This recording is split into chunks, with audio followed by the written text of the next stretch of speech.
Сайн байцгаана уу тулгын цогт автомаар л. За өнөөдрийнхөө дугаараар нилээд хүнд, нилээд аимшигтай хэргийн талаар ярих гэж байна. За гэхдээ ер нь бол байнга л аимшигтай хүнд хэргийн талаар ярьдаг. Гэхдээ өнөөдрийн маань ярих дугаар болохоор бүр хүний санаанд оронгүй хэргийн талаар ярина. Тэгээд энэхүү хэргийг мөрдөж байсан мөрдөгчийн яриагаар болохоор 22 жилийн турш мөрдөгчийн ажил хийсэн. Гэхдээ энэ шиг юм аимшигтай хүний санаанд оронгүй хэрэг өстө мөрдөж байсан түүх байсангүй. Энэ хэрэг бол миний амьдралын хамгийн аимшигтай хэрэг гэд ярьсан байт юм байлээ. За тэгээд хэдүүлээ хэрэгтэй орцгоор. За энэхүү хэрэг нь болохоор 2009 оны 10 сарын 10-ны үүрийн 4 цаг 45 минутанд 100 арест нэгэн дуудлага ирдэг. За тэрхүү дуудлага нь юу байсан бэ гэхээр гадаа маш хүчтэй чанга чимээ сонсогдохоор нь гараа тарсан чинь подолын айл маань шатж байна. Хурдлаараа яараараа гэсэн тийм дуудлага байсан байгаа. За Солонгос болохоор энэ панча гэдэг зүйл үүдэг. Тэгээд панча нь болохоор монголоор бол подол оршин сууж амьдардаг хүмүүс байрыг хэлдэг. Тэгээд нөгөө та бүхний үзэж байсанчлан нөгөө алдартай кино байдаг шүү дээ. Parasite гэдэг. За тэр кинон дээр нөгөө нэг гэр бүлэрээ юм подолын гэрт амьдардаг шээ. За ер нь бол тийм гэрэл гэдээ ойлгочих.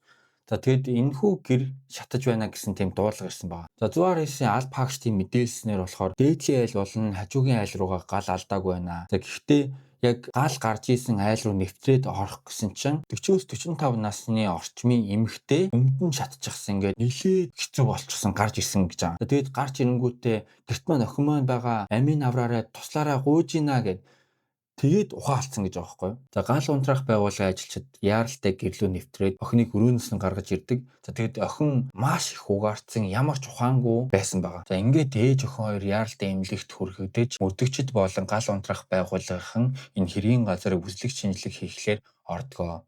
За тэгээд оронгууд л шууд бүр бензиний үнэр амар үнэрсэн гэж байгаа байхгүй юу. За тэгээд энэ хэрэг нь болохоор гинтийн осол одоо тэгээ захилгаанаас үүдсэн ч юм уу газ дэлбэрсэн ч юм уу тийм осол бол биш байна. Энэ бол онц настай гэмт хэрэг байна гэд яаралтай энэ газрыг нэг нэгэнгүү шинжилж үздэг. За хэргийн газар буюу энэ гэрээс болохоор 10 литрийн усны савнд бензиний үлдэгдэл илэрсэн байгаа. За мөрдөгчдийн үзэж байгаагаар хэн нэгэн гэрлүүн шүн дунд нэвтэрж ороод за тэгээд бензин цацаад гал тавиад зүхтаагаад энэ хэргийг гүйцсэн байна гэсэн тийм таамгийг дэвшүүлсэн байгаа. За ингээд харамсалтай нь ээж охин хоёр эмнэлэгт хүрэгдсэн ч гэсэн охин газар дээрээ нас орсон байдаг. За ээж нь болохоор ухаан санаа нь орж гараад юм баларцсан айгүй хэцүү байдалтай байсаар байгаад 3 хоногийн дараа нас орсон байдаг. За хамгийн харамсалтай нь болохоор энэ охин 19 настай. За тэгээд их сургуульд сурах төлбөргүйгээсээ болоод өсчинд ажил хийдэг байсан, өсчин хийдэг байсан тийм охин байсан байгаамаа. За энэ гэр бүл бол ам бол дөрвөлээ 17 настай эрэгтэй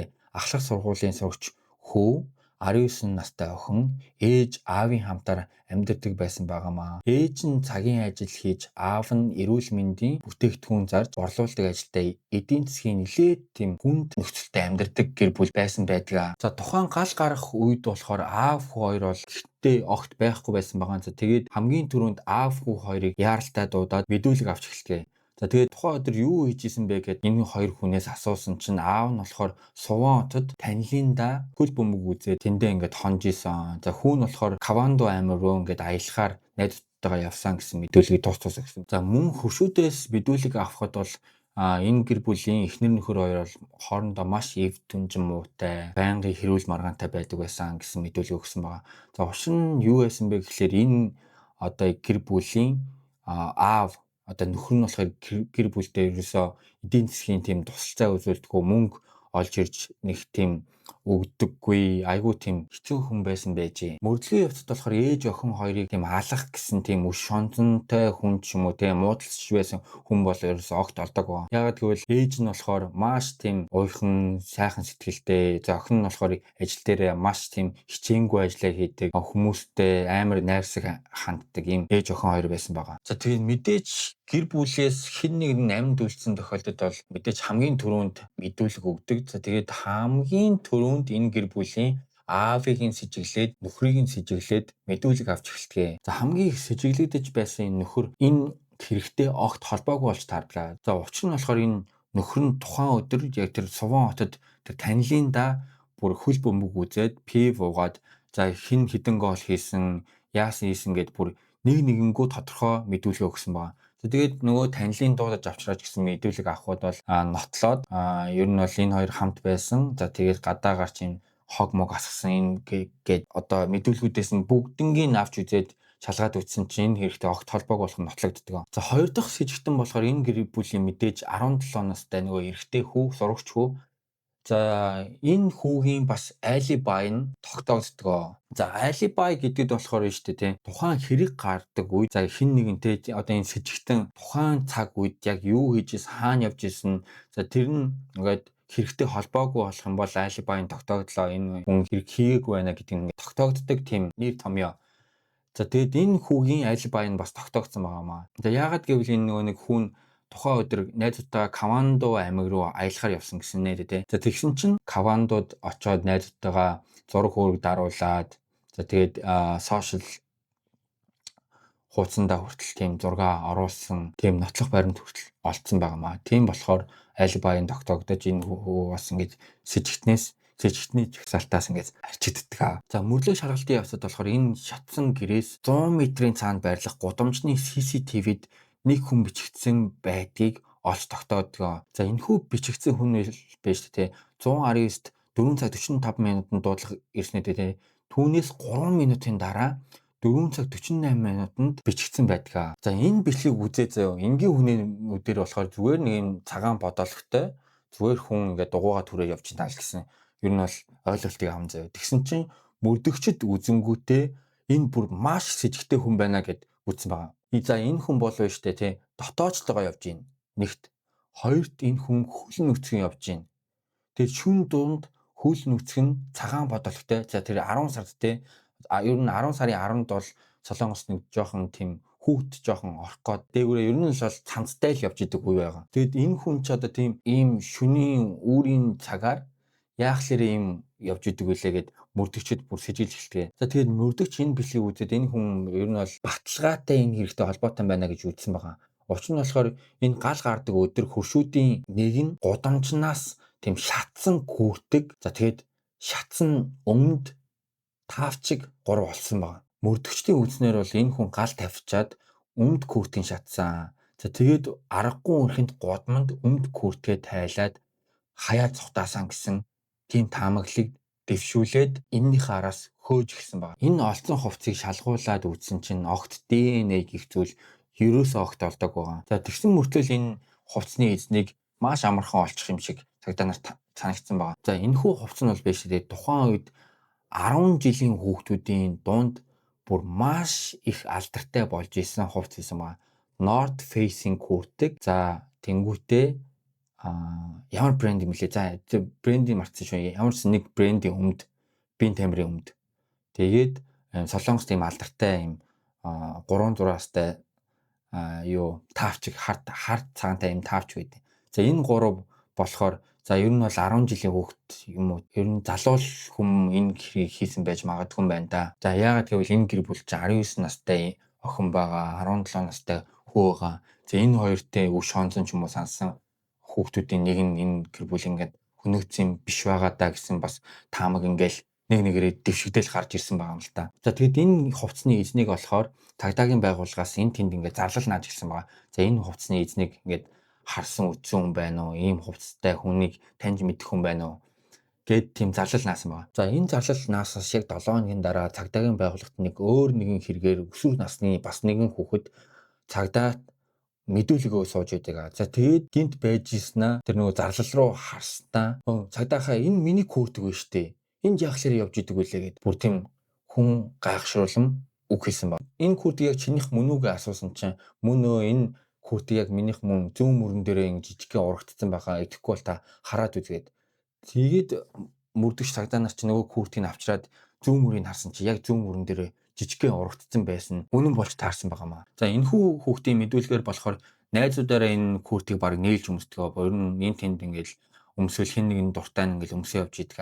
Хамгийн сүүлд би 10 сарын 8-нд өөрөө өмсөж жагаад нэг найзтай тайлж өгсөн. За тэгээд куртгийг тайлж өгөөд явуулсан найз чинь хийм бэ гэдэг цагдаа нар асуусан чинь энэ хүүхд айгүй бас сонин зүйл ярьсан байгаа. Нэг найзтайгаа нийлээд мотоциклийн хулгайн хэрэгт орооцолцсон. Түр саадуулах байранд хэд хоног хоноод бид хоёр түр саадуулах байрнаас гарч ирээд тэр хүүхэд ингээд өмсөх хувцсгүй болохоор би өөрийнхөө куртгийг тайлаад өгөөж явуулсан. Тэр өдөр бол 10 сарын 8 байсан гэсэн мэдүүлгийг өгсөн байгаа. Мөн тэгээд 10 сарын 9-нд найзуудаараа зураг даруулсан гэсэн ба тэр зургийг шалгаад үзсэн чинь яг тэр улаан куртгийг өмссөн нэгэн хүүхэд бас байсан байдгаа. За одоо хэдүүлээ хэрэг илрүүлэлтэндээ орцгоё. За энэхүү куртгийг хамгийн сүүлд өмсөж байсан. За энэ хэрэгтэй холбоотой байж магадгүй, энэ хэргийг хийсэн байж магадгүй хүүхдийг хэдүүлээ гүн гэж нэрлэе.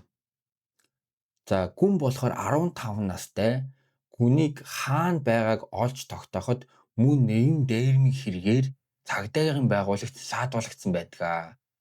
Йоо яатсан ч хүүхэд үдээ ёо. Мөрдөгч гүнийг хармагцаа хувцас тайлахыг шаардсан. Тэгээ яагаад хувцас тайлахыг шаардсан бэ гэхлээр тэгээ мэдээж нөгөө нэг куртэг өмд нь амар шатсан байсан шүү дээ. Тийм болохоор куртэг өмд нь ийм амар шатсан юм чинь өөрөө ч гэсэн шатсан байх те түлэгдсэн байх магадaltaй. Тийм болохоор хувцсыг тайлуулж үзсэн байна. Энэ хэргийн мөрдөгч гүнтэй уулзах үед болохоор энэ хэрэг бүр сар өнгөрсөн байсан байна. Тэр сарын хугацаанд хүртэл идгээгүй ингээд шүүлсэн гоочсон. Айгүй тийм хүнд байдалтай явж исэн байсан байна. За ингээд мөрдөгч гүнээс за чи энэ алахын хэргийг энэ те гэр бүл ингээд шатааж алсан чи үнэн үү гэж асуусан чинь тийм ээ би энэ хэргийг хийсэн хүлээн зөвшөөрч байна гэд хүлээн зөвшөөрсөн байгаа хэрэг. За ийхүү гүн бүр хүний санаанд оромгүй мэдүүлгүүдийг ярьж эхэлтгээ. За гүний мэдүүлгүүдээс дурдах юм бол би хий гэснээр нь хийсэн дүүдээ гэрт гал тавихгүй бол намайг ална гэд байсан. Энэ гэрт амьдардаг ах өөрөө шөнийн 4 цагт гэрлүүгөө байнга ордог. Тэгээд намайг тэр үеэр гэрлүү ор. Сүүний самд түлхүүр байгаа. Гэрлүү ороод бензин цацхаас өмнө нойлын хаалга онгойлгоод хаа. Тэгэхээр бензин цацаж байгаа чимээг чинь усанд орж байгаа чимээг мэтэл сонсогдно гэсэн. Тэгээд би зааж өгснөр нь л хийсэн. Намайг энэ зүйлийг хийхгүй бол миний эмээг ална гэд байсан гэсэн мэдүүлгийг өгдгөө. За тэгэхээр энэ гэрт амьдардаг ах гэдэг байгаа шүү дээ тий. Тэгэхээр нөгөө 17 настай хүүхдээс өөр хүн байхгүй болж тарж байгаа. Тэнгүүтээ гүн чи өөрөө 15 настай шүү дээ тий. Энэ хоёрын хооронд тохирсон хэрэг байж магадгүй юу? За үргэлжлэх орё гас. За мөрдөгч анх энэ мэдүүлгийг сонсоод эхэндээ итгээгүй байгаа. Тэгээд мэдүүлгүүдийг ингээд авах тусам энэ хүний ярьж байгаа өнгө айс за тэгээд нэгнгүү мэдүүлгээ товч тодорхой тий ингээд ярьж байгаагаас нь сонсох юм бол хүн ерөөсөө огт худлаа хийлээгүй юм шиг цагдаа мөрдөгчдөд санагддаг. Энэ хэрэгээ яаж үйлдсэн бэ гэхлээр гудамжинд тийм кофе зардаг тийм одоо тийм мухлаг шиг юмнаас 10 литрийн сав хулгайлаад за дараагаар нь гудамжинд байсан моциклийн банкыг онгойлгожоод гуурсаар бензин хулгаасан гэсэн мэдүүлгийг ингээд бүр амар детальтай ингээд ярьж ирсэн байгаа юм л та. Тэгэхээр энэ гэрт амьдарч байгаа нөгөө ах гэдэг чинь мэдээж хүүн болж таарж байгаа шүү дээ. Тэгээд хүүг нь одоо хэдүүлээ хоо гэд нэрлэлчихье. Тэгээ хоо болохоор 17 настай. Цагдаа нар судлаад үзсэн чинь хоо бол тэрхүү одоо дүүрэхтэй тэр одоо сургуулийнхаа хайв за тэгэл гэрийнхээ ойролцоо одоо гудамдаа бол нилээд алдартай тийм нилээд дээрлэхүү хүн амьтан дээрлэхдэг зоддог одоо ер нь л чанга гар байсан байгаа. За гүний мэдүүлгээр болохоор хоо бол хийн гэсэн зүйлгээ хийдгээ. Хүнийг бол алж чадхаар бол тийм ааш характертай хүн. Хоод бол бүр хинч ойртож хинч үг хэлж чаддгүй гэсэн амар мэдүүлэг өгсөн байгаа. За тэгэд гүн үнэхээр л манай эмээг алчих юм шиг санагдсан болохоор би энэ хэргийг хийхээс өөр надад арга байгаагүй. Би бол эмээгээ алдж байснаас баг өөрөө энэ хэрийг үйлдсэн дээр гэж бодоод энэ хэргийг хийсэн гэж ярьсан байгаа. За тэгээ мөрдөгч болохоор энэ хоогийн талаар маш сайн судлаад энэ тэндээс мэдүүлэг аваад үтсэн чинь хоо болохоор ойр хавийнхаа баг бүх дүүнэр бүх одоо найз нөхдөөс манай гэр бүлийнхнийг алаад өгөөч гэсэн тийм санал ихүүтэй тийм аимшигтай зүйл ярьж авсан байгаа юм л та. Одоо ямар ухаанд нь тийм ухан шиг өгцөн байгаа ш. Яаж тийм зүйл орж ирдэг байна. Аимшигтай. За ийхүү мөрдөгч хоог олоход бол байна шүү дээ. Найзында бүр юу ч болоогүй юм шиг ямар ч тийм гашууцсан зүйл байхгүй.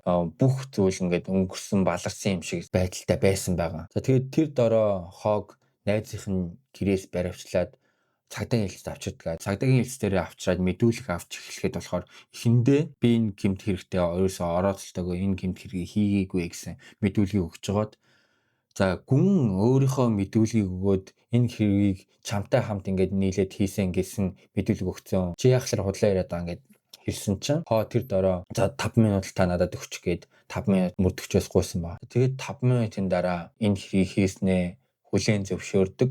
За хоо мэдүүлэгтэй болохоор энэ зүйлийг бол анх тоглоомоор ингээд найз нөхөд болон дүүнертэй ярьдаг байсан. За тэгээд яриад явах тусам энэ зүйлийг хийж чадах юм шиг те. Тэгээд энэ гэр бүлийнхнийг алчих юм бол ганцаараа ингээд эрх чөлөөтэй амьдрах юм шиг надад санагдсан гэсэн мэдээлэл өгсөн баг. За мөрдөгчийн шалгалтын явцад бол энэ ойр хавийнхаа дүүнер бол найзуудтай ээжийнхаа амь насны даатгалыг авчих юм бол Ганнам дүүрэгт амьдраад баян чинээлг амьдрч чадах юм шиг байна гэсэн тийм зүйлсийг бас ярьж явсан байгаа.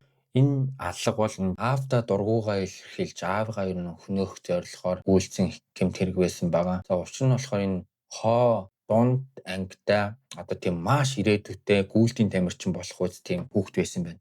Тэгээд тухайн үед гэмтээд тэгээд спортынх нь одоо замнал тэр үед ингээд бүр дуусгаруулсан чинь аав нь маш одоо бүдөөлөх хандаж маш байнгын загнаж тэмлэж байнгын өглөж юм айгүй хэцүү тийм байсан юм байна. За үүнээс нь шалтгаалаад мэдээж гадуур тэндэг болсон гэж байгаа. Тэгээ гадуур тэнээд яваадсэн чинь аав нэг өдөр чи ингэж гадуур тэнээд байх юм бол ерөөсөө гэрээс баг ингээд зайл манай гэрт амьдрах шаардлагагүй гэсэн үг хэлсэн байна. За тэгэл энэ үгнээс нь ахуулаад аавыгаа үзэн ядаж эхлээд аавдаа дургу болж эхлэе ер нь алчвал ингээд болох юм шиг санагдсан гэсэн аимшигтай мэдүүлгийг өгсөн байгаамаа. Даатгалын мөнгөний төлөө гэрээ шатаалгасан өсвөр насны хүү цагдаад баригджээ. Өөрийн төрсөн ээж эгчийнхээ даатгалын мөнгийг авахын тулд аимшигтай хэрэг зохион байгуулсан өсвөр насны хүү цагдаад баригдлаа. Түүний үйлдэлээс болж ээж эгч хоёр амнасаа алдсан байна. Гал дүрлэлсэн байшингаас ухаан алдсан нэгэн эмэгтэй гал сүнөгчд яран аварч байсан ч харамсалтай нь амь насыг нь аварч чадсангүй. Ээж охин хоёр 3 хоногийн дараа нас баржээ. Өнгөрсөн сарын 10-ны өөрээр өглөөний 4 цагийн үед Сөүл хотын Мямуг дун дахь олон айлын орон сууцнд гал гарсан байна. Энэ ослын улмаас 49 настай Ким Аогт эмэгтэй болон түүний охин 19 настай Жан Аогт бүсгүйнээр төлөгдөж эмнэлэгт хүргэгдэн эмчлүүлж байсан ч 3 хоногийн дараа нас баржээ. Цагдаагийн мөрдөн шалгалтаар талигачийн 17 настай хүү Жан Аогт өсвөр насны хүү хөршийн 15 настай дүүгээрээ гэрээ санаатаагаар шатгалсан тогтоогдсон байна. Жан хүү хэрвээ ээж эгч хоёр нас барвал 300 сая воны даатгалын мөнгө гарнаа.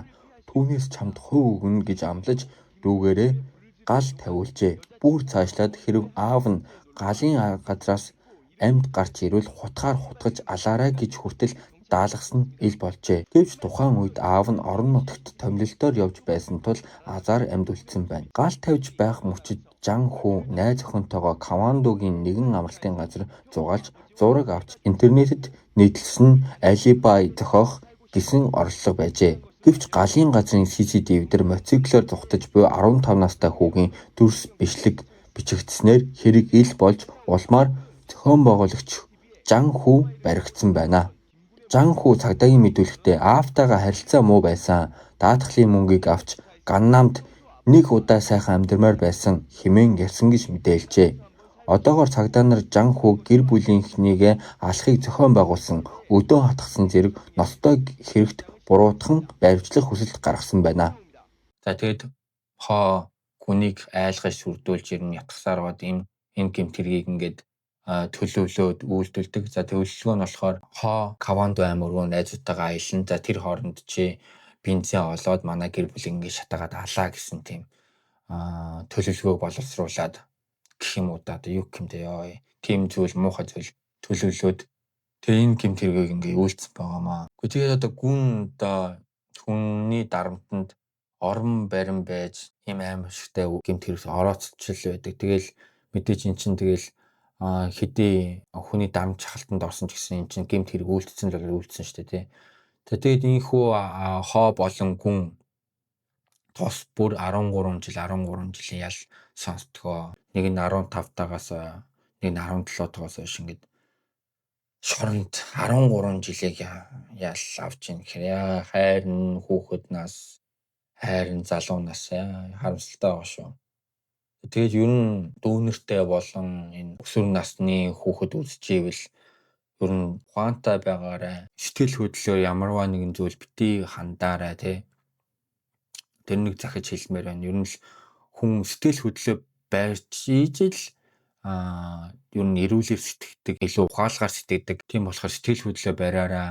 Тэгэд энэ хүүхэд ч гэсэн энэ хооч гэсэн би сэтгэл хөдлөлөөс болоод ер нь энэ гэмт хэргийг хийсэн гэж мэдүүлэг өгсөн байт юм билээ. Тийм болохоор сэтгэл хөдлөлөө барьж сураарай. Тэгэл ер нь миний хэрэгүүд бол юм дандаа л ар гэр бүлтэй холбоотой ер нь их л тийм хэрэгүүд үүдэг. Тэгэл Ер нь сургамж авах зүйл их байгаа дөө. Тэгэл ийм гэр бүл нь хоорондоо зодтолдог, сарнидаг одоо ийм асуудалтай гэр бүлийн цаана ийм хүүхэд ингээл хүсэж байж байгаа шүү дээ гэж хэлмээр байна.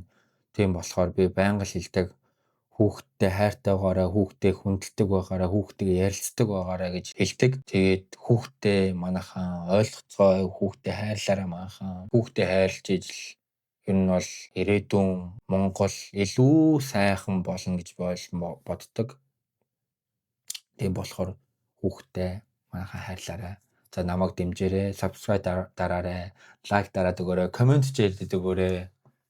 Тэгээд ойрын үед бичлэг оруулах чадсангүй уушлаарай. Тэгээд багаар угаасаа ажлынхаа хажуугаар, бэлтгэлийн хажуугаар бичлэгээ байнга хийх хичээнэ.